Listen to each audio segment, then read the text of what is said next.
जो उस वक्त के नेता, जैसे हम जिनको कहते हैं बड़े लीजेंडरी लोग थे, बड़े दूरदृष्टि वाले लोग थे, बड़े महान लोग थे, बड़े सेकुलर लोग थे, मैं उनकी नीयत के ऊपर सीधे तौर पे ये एक आरोप लगा रहा हूं।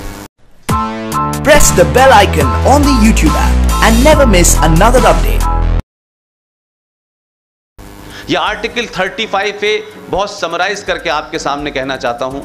ये वो आर्टिकल है, वो इलीगल आर्टिकल है ये, जो जम्मू कश्मीर की राज्य सरकार को इस बात की ताकत देता है, इस बात का अधिकार देता है कि भारत में किसी कोने में उसकी ज़बान क्या है, उसका रंग क्या है, उसकी बोली क्या है, उसका धर्म क्या है, उसकी जाति क्या है। भारत के संविधान का आर्टिकल 360 या 368 दोनों में से कोई एक आर्टिकल है जो इस बात की इजाज़त देता है कि आप हिंदुस्तान के किसी कोने में पैदा हुए हों, आप कोई ज़बान बोलते हो, आप भारत के किसी कोने में जाकर के बस सकते हैं, नौकरी कर सकते हैं, कारोबार कर सकते हैं, वहाँ से चुनाव लड़ सकते हैं। ये हमारा संविधान भारत का कहता है।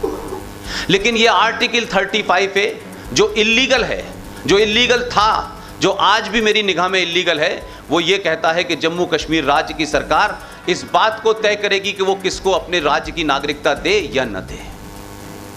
आपको इसी देश के अंदर एक राज्य है जिसकी नागरिकता लेनी पड़ती है, और अगर आप नागरिक नहीं हैं तो उस राज्य में न तो ज़मीन खरीद सकते हैं, न कारोबार कर सकते हैं, न विधानसभा का चुनाव लड़ सकते हैं, न वोट डाल सकते हैं। और तो और उन्होंने क्या इसमें एक क्लॉज निकाला हुआ है कि जम्मू कश्मीर राज्य की लड़की, चाहे वो हिंदू हो या मुसलमान, वो हिंदुस्तान के किसी कोने में किसी लड़के से शादी कर ले तो उस लड़की के जितने भी प्रॉपर्टी राइट हैं वो छिन जाएंगे। अब ये संवैधानिक तौर पे किया गया है, लेकिन इसके पीछे का एजेंडा जो था वो निहायत कम्युनल था और एंटी हिंदू और एंटी इंडिया था।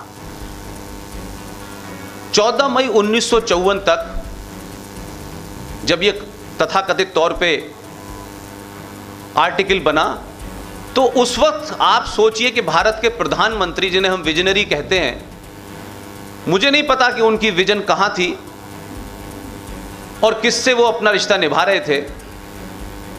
उसी जम्मू कश्मीर राज्य के उस लीडर ने कहा कि आपने 14 मई 1954 को इसमें संविधान में इसको इंसर्ट तो कर दिया है, लेकिन हम इसको लागू करने की डेट 1944 से शुरू करेंगे। उन्होंने कहा ये भी ले लीजिए। तो भारत का संविधान तो 26 जनवरी 1950 को बना, 54 में आपने ये किया, लेकिन जम्मू कश्मीर राज्य का संविधान है वो 1957 में बना और 54 की ये मांग है। उन्होंने अपने संविधान में इसकी कट डेट 1944 रखी। विजनरी प्रधानमंत्री से लेकर बड़े बड़े लोगों ने ये नहीं पूछा कि भाई आपने 1944 की डेट क्यों मांगी है, 1944 में तो भारत गुलाम था, इस डेट का मतलब क्या है, पूछा ही नहीं किसी ने। और ये जो संविधान देख रहे हैं आप मेरे हाथ में, जो आपने कभी देखा नहीं होगा, किताबों की दुकान पे नहीं मिलेगा, बड़ी मुश्किल से मिलता है, ये जम्मू कश्मीर राज्य का एक अलग संविधान है। इस संविधान में उस धारा को 1944 से लागू किया गया है। अब 1944 से क्यों लागू किया गया है, उसके पीछे बहुत छोटी सी घटना है।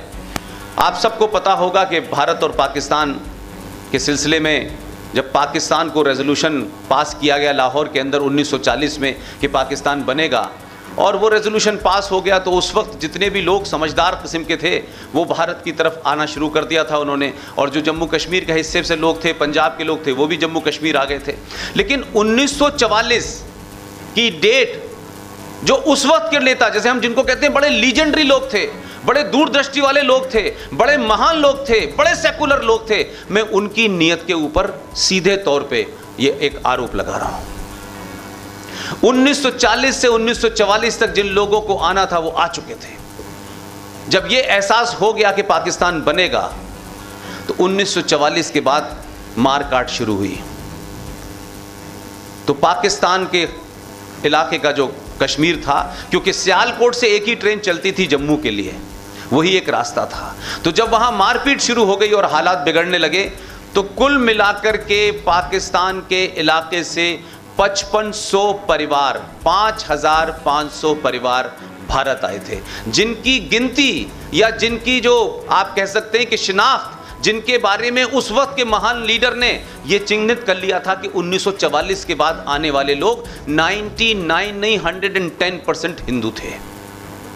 उसमें डोगरा भी थे, उसमें सिख भी थे, उसमें जैन भी थे, बौद्ध भी थे। वो 5500 परिवार 1944 से लेकर के लगातार 47-48 तक वो आते रहे। लेकिन आप इस बात को सोचिए कि 1944 की डेट आपने 1954 में इसलिए नहीं मांगी थी कि कोई आपका कोई बड़ा विजन था।